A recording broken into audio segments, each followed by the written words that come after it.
Hey, First Allen family, Pastor Mary Beth here. So, if you've been around the church for any length of time, you've heard the phrase tithes and offerings, most often around the time when we invite people to make an offering to God. But why do we use that phrase? What do those words have to do with each other? Aren't they the same thing? Well, a tithe is a Hebrew word, and it's a word that literally means a tenth.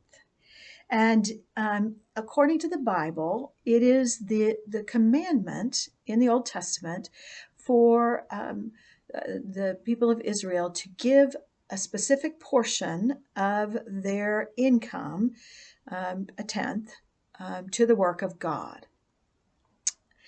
It is biblical.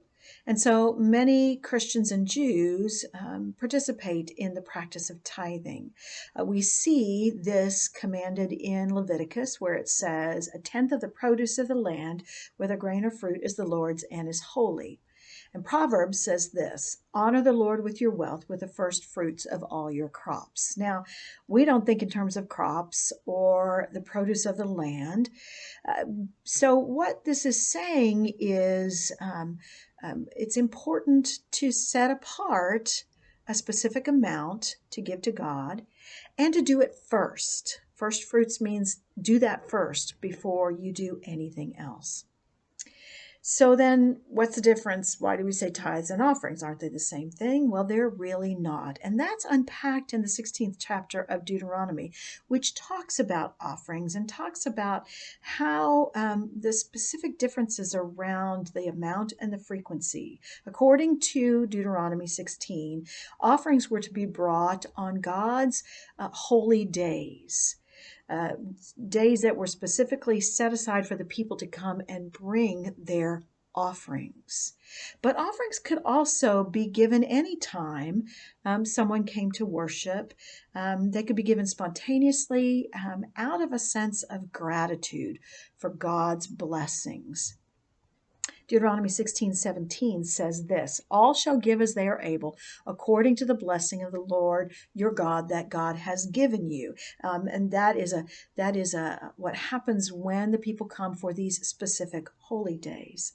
And it's a challenge to the worshiper to reflect on how they have been blessed by God and decide for themselves what their response is going to be, how much they should give as an offering to show their gratitude for God's blessings. So it seems appropriate that as we're entering into this Thanksgiving week next week, that this is a time for us to be reflecting on God's blessings. How has God blessed you in the last year? And what will you do in response? We're going to make space for you to respond to that, specifically in our worship on the Sunday after Thanksgiving, which is the first Sunday of Advent. What we're going to do is we're going to bring back the offering plates for the first time in 20 months and pass the offering plate for anyone who wants to bring an offering, a gift that comes out of gratitude for God's blessing. And you'll have the opportunity to place that in the offering plate as an act of worship. Now, we also know that many of us no longer carry cash. We no longer carry a checkbook.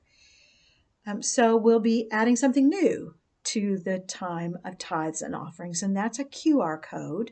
You'll find a laminated card in the seat back in the pews where you can use that QR code to go to our giving portal on our website to give an offering of gratitude that is above and beyond what you may have set as a giving goal.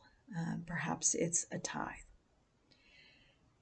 It is an act of worship to give.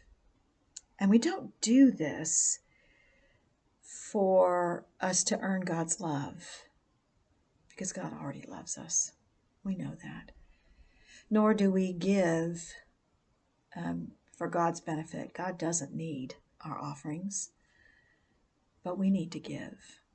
We need to give because it's a reminder to us that it all came from God in the first place. It's a reminder to us that we are to rely on God, for God to provide what we need to live.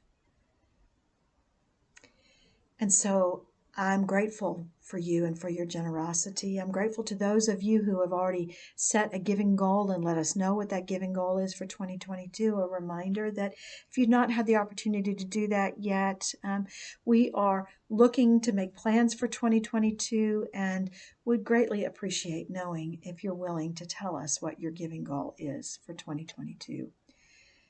Whether it's a tithe, whether it is just to give regularly.